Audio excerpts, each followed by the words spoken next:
नमस्कार, दोपहर के 1 बज रहे हैं। आप देख रहे हैं लंच ब्रेक, साथ आपके मैं हूं अर्पिता आर्या। जोशीमठ के सवाल पर उत्तराखंड से दिल्ली तक जबरदस्त एक्शन चल रहा है। केंद्र और उत्तराखंड की धामी सरकार दोनों एक्शन में है। थोड़ी देर पहले जोशीमठ को लेकर केंद्र सरकार की बैठक खत्म हुई और बैठक में नितिन गडकरी, भूपेंद्र यादव, आरके सिंह, गजेंद्र सिंह शेखावत जैसे सीनियर मंत्री मौजूद थे। उधर पुष्कर सिंह धामी ने जोशीमठ में अफसरों के साथ एक्शन प्लान पर बात की है। तो लगातार उच्च स्तरीय बैठकें हो रही हैं और आगे ये निर्णय लिया जा रहा है कि जोशीमठ की जो स्थितियां बनी हुई हैं उनको कैसे सुलझाया जाए, समस्या का समाधान क्या होना चाहिए। चाहे वो राज्य स्तर पर बैठकों का दौर हो, वो चल रहा है, वहीं केंद्र के स्तर पर भी बैठकों का दौर चल रहा है। करीब 1 घंटे तक जोशीमठ के हालात पर माथापच्ची हुई है। कोई ठोस निर्णय लेने की कोशिश यहां पर केंद्र और राज्य सरकार की तरफ से है, लेकिन इस बीच आपको बता दें मुआवजे का ऐलान किया गया है फौरी तौर पर। यानी अभी शुरुआती स्थिति को देखते हुए 1.5 लाख का मुआवजा दिया गया और सीएम धामी ने यह स्पष्ट किया कि ये अंतिम मुआवजा नहीं होगा। आगे की स्थितियों को देखते हुए, हालात को देखते हुए, आकलन करने के बाद और मुआवजा दिया जाएगा। लेकिन आपको बता दें, जो ये बैठक केंद्र में हुई, नितिन गडकरी वहां पर मौजूद थे, साथ ही साथ भूपेंद्र यादव, आरके सिंह, गजेंद्र सिंह शेखावत जैसे सीनियर मंत्री उस बैठक में मौजूद थे। बीआरओ और सेना के अधिकारियों से भी इस बारे में बात हो रही है, क्योंकि बीआरओ की तरफ से अलग एक सड़क बनाई जा रही है। उसके लिए किस तरीके से नियम होने चाहिए, क्या वहां भारी मशीन का इस्तेमाल होना चाहिए या नहीं होना चाहिए, आगे जो भी निर्माण हो रहे हैं उन सब पर यहां चर्चा हो रही है। दरार वाले घरों का आकलन भी जारी है। आपको बता दें, इस बीच जोशीमठ में भारी बारिश, जिसकी वजह से भी हालात और बिगड़ रहे हैं। देखिए, मैं कल से यहाँ पर हूँ और सभी प्रकार के जो हमारे यहाँ पर संगठन हैं, हमारे व्यापारी संगठन हैं, प्रतिनिधि हैं, निर्वाचित प्रतिनिधि हैं और हमारे अधिकारीगण हैं, कर्मचारीगण हैं, व्यापार मंडल के लोग हैं, उन सभी से मिला हूँ और सभी को हमने कहा है कि सरकार पूरी तरह से इस समय जोशीमठ के साथ है, जोशीमठ वाले लोगों के साथ है, आपदा प्रभावितों के साथ है और हर संभव जो सहायता है वो हम लोग करेंगे। प्राकृतिक आपदा आ गई है और आपदा पर आगे का प्लान बनाना, उसकी प्लानिंग करके उसका हर प्रकार से सहायता करना हमारा काम है, हम उसको करेंगे। सर, लोग बहुत परेशान हैं, उनको नहीं अभी तक कारण क्या होगा, कुछ निवारण आपकी तरफ से तय हुआ अभी तक? नहीं, अभी तत्काल रूप से हम 1.5 लाख रुपए की धनराशि फौरी तौर पर अंतरिम सहायता के रूप में दे रहे हैं सभी के खातों में। आज से ही उसको डाल देंगे। आज शाम तक जो है अधिकांश खातों में वो पैसा चला जाएगा, अन्यथा कल तक सभी में चला जाएगा। और उसके बाद जो कमेटी बनाई है यहाँ पर, वो कमेटी तय करेगी कि पहले भी आपदा के समय में जो लोगों के राहत के काम और पुनर्वास की जो व्यवस्था होती थी, जो रेट दिए जाते थे, उन्हीं रेटों पर हम अच्छे से अच्छा रेट यहाँ पर लोगों को देंगे। तो जोशीमठ में दहशत है, लोग घर छोड़ने लगे हैं। एक ग्राउंड रिपोर्ट है, जरा देखिए वहां पर हालात कैसे हैं।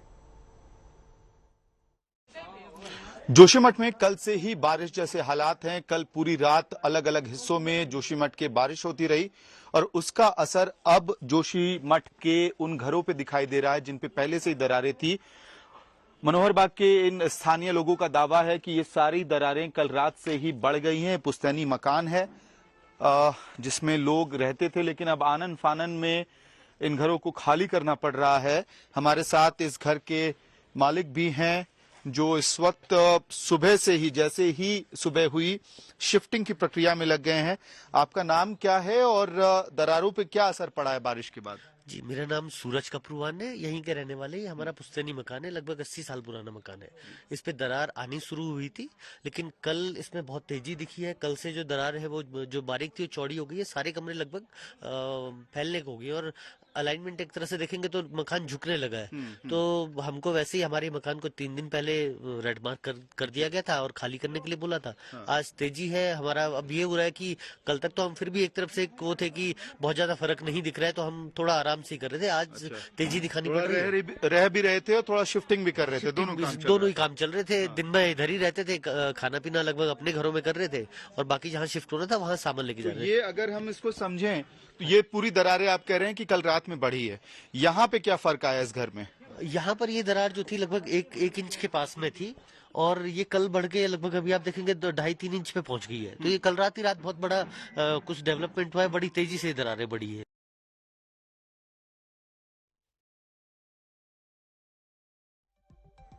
तो ये तस्वीरें जो हम आपको साथ ही साथ दिखा रहे हैं, ग्राउंड रिपोर्ट दिखा रहे हैं, उससे आप अंदाजा लगाइए कि किस तरीके से बहुत तेजी से जो दरारें हैं वो और ज्यादा बढ़ रही हैं। यानी ये खतरा हर गुजरते दिन के साथ, समय के साथ और बढ़ता हुआ नजर आ रहा है। आप देख रहे होंगे वो रेड क्रॉस भी आपको इन घरों में दिख रहा है। 723 ऐसे घर चुने गए थे जिनमें रेड क्रॉस लगाया गया, जहां पर दरारें थी, और प्रशासन की तरफ से जब देखा गया तो ये समझा गया कि इन जगहों पर अब रहना खतरनाक हो सकता है और इसीलिए इनको भी बारी बारी से गिराया जाएगा, ये योजना बनाई जा रही थी। लेकिन लोगों के भारी प्रदर्शन और विरोध के बाद अब सरकार ने यह फैसला लिया है कि वो 2 होटल जो सबसे ज्यादा खतरनाक हैं, उन 2 होटल्स को पहले गिराया जाएगा और इन घरों को जिनमें रेड क्रॉस लगाया गया, जिनकी संख्या 700 से ज्यादा है, उन्हें फिलहाल अभी छुआ नहीं जाएगा। लेकिन लोगों से जरूर यह कह दिया गया है कि आप सुरक्षित जगहों पर चले जाएं। 131 परिवार, 1-2 नहीं, 131 परिवार अभी तक राहत शिविरों में पहुंच चुके हैं। लोग अपने आशियानों से सामान को समेटकर किस तरीके से जा रहे हैं, ये भी तस्वीर आप देखिए। और ये अब इस उम्मीद पे तो जा रहे हैं कि अब यहां शायद ही वो वापस लौट पाए, लेकिन अब जाएंगे तो आगे भविष्य इनका क्या होगा। बढ़ रहे हैं आगे। अब विवाद जो एलजी और दिल्ली सरकार के बीच हो रहा है उसको लेकर बात करते हैं। विज्ञापन मामले में 163 करोड़ के रिकवरी नोटिस के बाद दिल्ली की सियासत एक बार फिर गर्मा गई। सीएम अरविंद केजरीवाल को सूचना और प्रचार मंत्रालय ने 167 करोड़ की रिकवरी का नोटिस थमाया। सरकारी विज्ञापन की आड़ में पार्टी के विज्ञापन प्रकाशित करवाने का आरोप है। मनीष सिसोदिया ने आरोप लगाया कि बीजेपी अफसरों पर दुरुपयोग कर रही है और केजरीवाल को धमकियां दे रही है। वहीं बीजेपी नोटिस के बाद केजरीवाल सरकार पर हमलावर है। 10 दिन के अंदर ये पैसे चुकाने की बात आम आदमी पार्टी से कही गई है कि 163 करोड़ रुपए 10 दिन के अंदर चुकाइए, नहीं तो कानूनी लड़ाई भी इस पर लड़ी जा सकती है, संपत्ति भी कुर्क हो सकती है आम आदमी पार्टी की। लेकिन अब आम आदमी पार्टी की तरफ से भी रिएक्शन आया है और ये कहा जा रहा है कि जबरदस्ती केवल परेशान करने के लिए इस तरीके की बात कही जा रही है। सरकारी धन का दुरुपयोग नहीं हुआ। वसूली नोटिस पर बीजेपी अब सीधे तौर पर सरकार को घेरते हुए नजर आ रही है। सरकार धन का दुरुपयोग कर रही है। आम आदमी पार्टी केजरीवाल को मामले पर जवाब देना चाहिए, क्योंकि आपको बता दें ये जो नोटिस है वो केजरीवाल के नाम पर ही दिया गया है।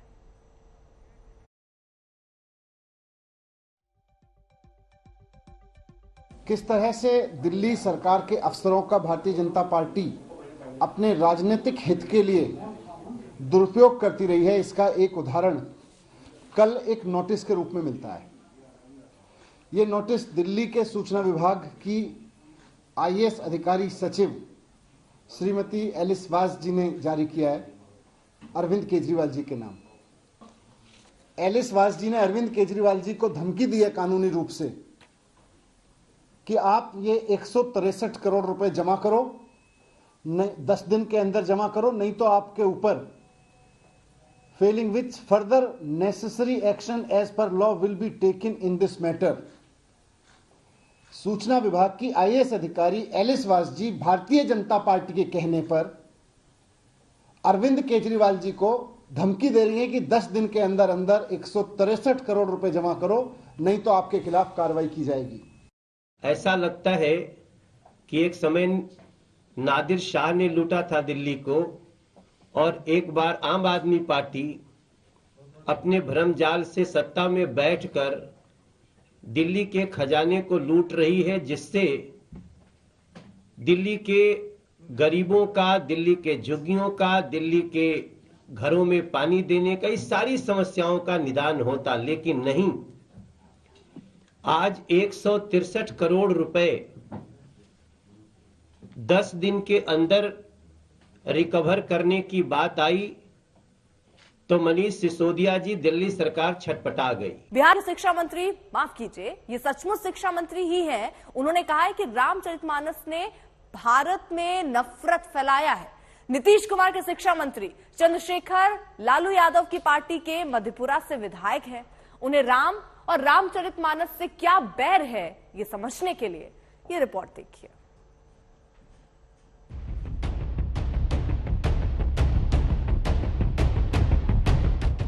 जय बरनाधम तेली कुम्हारा। नालंदा ओपन यूनिवर्सिटी में बिहार के शिक्षा मंत्री का ये मानस ज्ञान है। शपथ की रात कोल कलवारा। गए थे दीक्षांत समारोह में बोलने और मानस पर पॉलिटिकल प्रवचन कर रहे थे। अधम जात में विद्या पाए, भयहु जथा ही दूध पिलाए। बिहार के शिक्षा मंत्री चंद्रशेखर नालंदा ओपन विश्वविद्यालय के मंच पर नफरत और मोहब्बत का मतलब समझा रहे थे। वरण में अधम कौन कौन लोग हैं? तेली, कुम्हार, कहार, कोल, कलवार, आदिवासी, दलित वगैरह वगैरह। और फिर उसी में आगे लिखा है, अधम जात में विद्या पाए, भयहु जथा ही दूध पिलाए। यानी कि अधम जाति में नीच जाति के लोग विद्या पा करके जहरीला हो जाते हैं। कैसा? जैसा कि दूध पीने के बाद सांप हो जाता है। राष्ट्रीय जनता दल के नेता ने तुलसी रामचरितमानस की जिन दो दोहों का राजनीतिक मतलब निकालने की कोशिश की, वो दरअसल दोहे की व्याख्या नहीं, वोटों की आख्या थी। इस राज्य सरकार का एक शिक्षा मंत्री किस तरह का विवादित बयान देता है, जो वर्षों पुराना हम समझते हैं कि एक हम लोगों का धार्मिक ग्रंथ है, एक हिंदू धर्म के भावना को ठेस पहुंचाने वाला ये बयान दिया है। मुझे लगता है कि इन लोगों की मानसिक स्थिति ठीक नहीं है और किसी धर्म को विशेष को खुश करने के लिए अनाप शनाप बयान देते हैं। और अगर ऐसा बयान देंगे तो हिंदू धर्म के लोग भी पूछेंगे कि रामचरितमानस का अगर गलत है तो तुम जवाब दो, तुम कौन से धर्म के लोग हो। चंद्रशेखर बिहार के शिक्षा मंत्री हैं। बिहार में शिक्षा की बदहाली किसी से छिपी नहीं। और इधर मधेपुरा से चुनकर आए राष्ट्रीय जनता दल के विधायक रामचरितमानस की चौपाइयों और दोहे के साथ भी मिलावट करके मनमानी सियासत परोस रहे हैं। जरा गौर से सुनिए। जे बरनाधम तेली कुम्हारा, शपथ की रात कोल कलवारा। अधम जात में विद्या पाए, भयहु जथा ही दूध पिलाए। आपने शायद गौर नहीं किया होगा, एक बार फिर से सुनिए कि कैसे चंद्रशेखर दो दोहे को मिलाकर अपनी राजनीतिक प्रवंचना का आधार तैयार कर रहे हैं। जे बरनाधम तेली कुम्हारा, शपथ की रात कोल कलवारा। अधम जात में विद्या पाए, भयहु जथा ही दूध पिलाए। दरअसल चंद्रशेखर जिन दो दोहों की चौपाइयों को मिलाकर घालमेल करने की कोशिश कर रहे हैं, उसमें पहला ये है कि जे बरनाधन तेल कुम्हारा, स्वपच की रात कोल कलवारा। पनारी मोई गृह संपत्ति नासी, मूड मुड़ाई हो ही सन्यासी। इसका मतलब यह है कि तेली, कुम्हार, चांडाल, भील, कोल और कलवार आदि जो नीच वर्ण हैं, वही स्त्री के मरने पर अथवा घर की संपत्ति नष्ट हो जाने पर सिर मुंडाकर सन्यासी हो जाते हैं। और दूसरी चौपाई है कि अधम जाति में विद्या पाए, भवहु यथा अहि दूध पिलाए। जिस प्रकार से सांप को दूध पिलाने से वो और विषैला हो जाता है, वैसे ही अधम जाति विद्या का सदुपयोग नहीं करते बल्कि सांप की तरह हो जाते हैं। और आज के संदर्भ में धर्म की राजनीति में विद्या और अविद्या का फर्क साफ नजर आ रहा है। चंद्रशेखर जो शिक्षा मंत्री हैं बिहार के, वो अशिक्षित व्यक्ति, असभ्य प्राणी हैं, जिनको रामचरितमानस के बारे में कुछ भी नहीं पता है। मैं बिहार सरकार से मांग करता हूं कि तत्काल प्रभाव से जो शिक्षा मंत्री चंद्रशेखर जी हैं, उनको पदच्युत करें, बहिष्कृत करें शिक्षा, और उनके ऊपर जो है कानूनी कार्यवाही करें। अगर शिक्षा मंत्री का ये स्तर है तो फिर सरकार का स्तर क्या है पता चल जाता है। रामचरितमानस को आप नफरत फैलाने वाला अगर कोई शिक्षा मंत्री कहे तो मैं समझता हूं सरकार और नीतीश कुमार जी, उनको तुरंत इसका संज्ञान लेना चाहिए कि क्या इनके बयान के साथ वो भी सहमत हैं। दरअसल राम मंदिर और रामचरितमानस पर पिछले कुछ दिनों से बिहार में उकसाने वाली बयानबाजियां देखने को मिल रही हैं। इससे पहले आरजेडी के ही बिहार प्रदेश अध्यक्ष जगदानंद ने अयोध्या की पावन धरती को नफरत की जमीन बता दिया था। हालांकि तब लालू यादव की पार्टी ने जगदानंद के कंधे से कंधा मिलाकर बयान की तारीफ की थी। लेकिन इस बार लालू की पार्टी को भी शिक्षा मंत्री का ये बयान वाजिब नहीं लगा है। आरजेडी ने चंद्रशेखर के बयान से दूरी बना ली है। मैं अभी भी अपनी बात पर अडिग हूं कि हम उस राम के भक्त हैं जो सबरी के जूठ बैर खाते हैं, उसके नहीं जो शंभू के वध करते हैं। हम उस कृष्ण के भक्त हैं जो सुप्पन भगत डोम के यहाँ खाते हैं। भैया रामचरितमानस में बहुत अच्छी बातें भी है, लेकिन जो बात जाति के नाम पर नफरत पैदा करने के लिए कहती है, जो बात जातियों को अपमानित करने के लिए कहती है, उसका विरोध होना चाहिए, देशवासी को करना चाहिए। नहीं तो देश में 90 से 85% लोग को काट करके आप देश नहीं बना सकते हैं। उन्होंने बीजेपी पर यह बात कही है, उन्होंने कहा है कि बीजेपी नफरत का बीज बोती है, भगवान राम के नाम पर भी नफरत फैलाती है। इसलिए उनके कहने का तात्पर्य ये है, इसे गलत व्याख्या न किया जाए। अगर बिहार के शिक्षा मंत्री चंद्रशेखर की परफॉर्मेंस और बिहार की शिक्षा की बात की जाए तो बिहार में अगर 27 लाख बच्चे पहली क्लास में दाखिला लेते हैं तो 10 साल बाद 10 लाख बच्चे पढ़ाई छोड़ देते हैं। 18 से 23 साल के 1.25 करोड़ नौजवान कॉलेजों में होने चाहिए, वहां 1 करोड़ बच्चे उच्च शिक्षा से दूर रह जाते हैं। स्कूलों के पास बिल्डिंग नहीं है, आधे स्कूलों की बाउंड्री नहीं है, स्कूलों में शौचालय नहीं है, टीचर नहीं है। जे बरनाथ हम तेली कुम्हारा, सपच की रात कोल कलवारा। और उसका एक बड़ा कारण यही है कि बिहार के मंत्री अपना काम छोड़कर मानस की मनमानी राजनीतिक व्याख्या करने में ज्यादा जोर लगाते हैं। मिल जाएगा इसी टॉपिक में, उत्तरकांड में जो ये लिखा गया। सुजीत कुमार झा, पटना, आज तक। तो ये पूरा बयान आपने सुना, ये पूरी रिपोर्ट आपने देखी, लेकिन इस पूरे मुद्दे पर अब मंत्री साहब का स्टैंड क्या है? आज तक ने एक्सक्लूसिव उनसे बातचीत की, वो अंश आपको सुनवाते हैं। हमारे साथ शिक्षा मंत्री चंद्रशेखर जी हैं। चंद्रशेखर जी, ये जो आपने बयान दिया है रामचरितमानस के उत्तरकांड को लेकर, आप उस पर अभी भी कायम हैं? उत्तरकांड पर भी, सुंदरकांड पर भी, अरण्यकांड के भी कुछ अंश हैं। तो मेरा ये कहना है कि उसी सुंदरकांड में लिखा हुआ है, ढोल गंवार शूद्र पशु नारी, सकल तारना के अधिकारी। अब बताइए, ढोल पीटने लायक है, तारने लायक है, गंवार तारने लायक है, शूद्र तारने लायक है, संपूर्ण नारी जाति को उसमें तारने का विषय बताया गया है, और फिर पशु को भी बताया गया है। अब बताइए, पशु के बारे में आज अद्यतन क्या है कि पशु जो दुधारू होती है उसका ना सुनने पर ज्यादा दूध देती है, तो तारने पर देगी। तो मेरा यह कहना है कि संपूर्ण नारी जाति को और वंचित समाज को जिस ग्रंथ के जिस अंश में अपमानित किया गया है उसके खिलाफ में खड़ा। लेकिन देखिए, विद्वान जो है अपने उस ग्रंथ, इतना बड़ा ग्रंथ है, उसको अपनी अपनी तरह से व्याख्या करते हैं। इसको आप पॉजिटिव वे में भी व्याख्या किया जा सकता है, अगर देखा जाए तो। नो मैं इसको क्या व्याख्या करूं? अधम जात में विद्या पाए, हो ही जथा अहि दूध पियाए। मतलब क्या हुआ? अधम जाति के लोग विद्या पाकर के जहरीला हो जाएंगे। अधम जाति के लोग कौन है, जरा आप ही बता दीजिए। अधम मतलब होता है नीच भाईजान। विद्या पाकर के जहरीला हो जाएंगे, जैसे कि दूध पीने के बाद सांप जहरीला होता है। मैंने वंचित समाज के लोग शिक्षा ग्रहण करके जहरीले हो जाएंगे सांप के तरह, दूध पिए सांप के तरह। तो लालू यादव जी लॉ ग्रेजुएट हुए तो जेल में सड़ रहे हैं, क्यों? जरा उसको तो ध्यान में रख लीजिए। कि इसलिए कि भाई उन्होंने कहा, चूहा पकड़ने वालों, सुअर चराने वालों, घोंघा सितवा डोका चुनने वालों, तारी चुआने वालों, मछली पकड़ने वालों, पढ़ना लिखना सीखो। उन्होंने अपने बयान में कहा है कि अगर मकड़ी के जाल को समझना है तो पढ़ना पड़ेगा। बाबा साहब अम्बेडकर ने पढ़ने की बात की, उस संविधान को लोग जला रहे हैं। जिस संविधान को हम नमन कर रहे हैं, अब इस देश के लोग उसको मान रहे हैं, उसमें कुछ विचार ऐसे हैं जो संविधान को पार्लियामेंट के गलियारों में जलाया जाता है, रौंदा जाता है। तो ये संविधान को जलाने वाले लोग को हमारे बयान पर आपत्ति हो सकती है, मेरे ऊपर कोई फर्क पड़ने वाला नहीं है। रामचरितमानस पर दिए गए विवादित बयान पर सीएम नीतीश कुमार से जब सवाल हुआ तो उन्होंने पल्ला झाड़ते हुए कहा कि इस मामले में उनको जानकारी ही नहीं है। चंद्रशेखर से मिलेंगे तो पूछेंगे कि उन्होंने क्या कहा।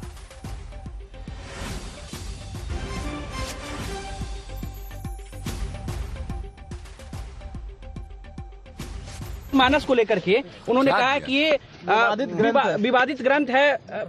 हमको नहीं पता, चलिए अब हो गया, हमको नहीं मालूम। सर, बक्सर में जो घटना हुई इस पर क्या कहेंगे सर? सर, बक्सर में जो घटना हुई है सर, दरभंगा में एम्स बनेगा सर। बक्सर में क्या सर? दरभंगा एम्स को लेकर सर बक्सर में सर पावर प्लांट में आग लगा दी गई है सर बक्सर में। जो जमीन को लेकर विवाद हुआ है, बोले, अरे वो तो कह दिया गया उसको, डीएम को, वो अपना सब कुछ देख रहा है पहुंच करके। शिक्षा मंत्री बोले नफरत को लेकर भी सवाल उठ रहा है। हमको पता नहीं है जी, हम देखे नहीं है। शिक्षा मंत्री ने बोला है कि ये नफरत होने वाला ग्रंथ है। हमको पता नहीं है, हम पूछ लेंगे उनसे। ठीक सर, दरभंगा एम्स को लेकर बातें हो रही है कि दरभंगा एम्स का। तो राम के नाम और अयोध्या के मंदिर पर वैसे तो भारत में दशकों से राजनीति होती रही है, लेकिन जब से अयोध्या में जन्मभूमि पर राम मंदिर बनना शुरू हुआ तब से राम सहारे सियासत और तेज हो गई है। खासतौर पर गृह मंत्री अमित शाह ने जब से कहा कि 2024 जनवरी में राम मंदिर बनकर तैयार हो जाएगा, तब से विरोधी दलों के निशाने पर बीजेपी ही नहीं, खुद राम जन्मभूमि मंदिर और रामचरितमानस तक आ गया है। अब ओवैसी ने भी ऐलान कर दिया कि अयोध्या में जो दूसरी मस्जिद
मस्जिद को मस्जिद ही नहीं मानता मैं, जहां पे जो 5 एकड़ जमीन दी गई है ना, उसमें कभी नमाज पढ़ना भी चाहिए उसमें।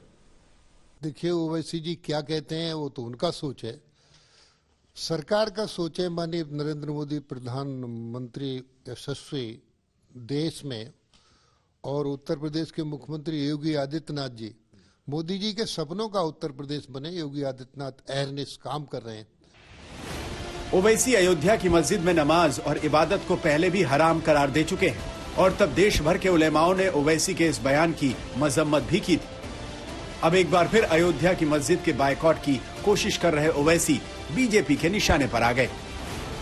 सरकार तो समझ में आता, लोगों को भी कहा कि नहीं जाएंगे। अब ओवैसी साहब कब से मुफ्ती हो गए, वो तो बैरिस्टर हैं, वकील हैं, सुप्रीम कोर्ट का आदेश है, उन्हें मानना चाहिए था। मुफ्ती है नहीं और फतवा जारी कर रहे हैं। दरअसल देश में धर्म के नाम की राजनीति को लेकर नई बहस में राष्ट्रीय स्वयंसेवक संघ प्रमुख का भी एक बयान आया था, जिसमें मोहन भागवत ने इस्लाम की श्रेष्ठता के भ्रम को छोड़कर निर्भीक रूप से राष्ट्र की श्रेष्ठता के लिए काम करने की बात कही थी। दुनिया में लोगों की प्रवृत्ति, सभ्यताओं की प्रवृत्ति आक्रामक है। एकमात्र हिंदू समाज जीवन है जो आक्रामक नहीं है। हिंदुस्तान बना रहा है, सीधी बात है।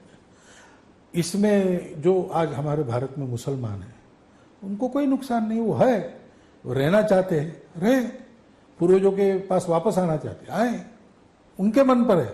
हिंदुओं में ये आग्रह है नहीं, इस्लाम को कोई खतरा नहीं है।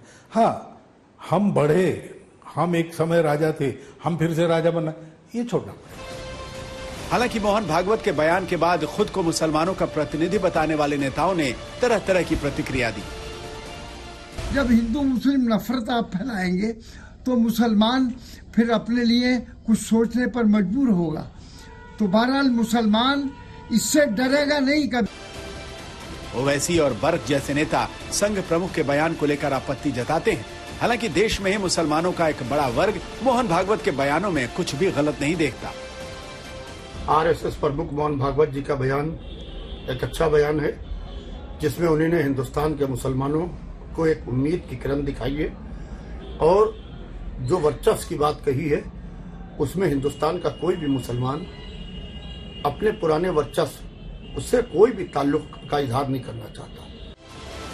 विपक्ष का यह भी आरोप है कि धर्म और मजहब को लेकर इस सियासी बयानबाजियों के बीच उलझ रही राजनीति के लिए देश के दूसरे मुद्दे पर्दे के पीछे चले जाते हैं, जिसमें देश के विकास और सुरक्षा से जुड़े जरूरी मुद्दे भी हैं। भोपाल से रवीश पाल सिंह के साथ आज तक ब्यूरो।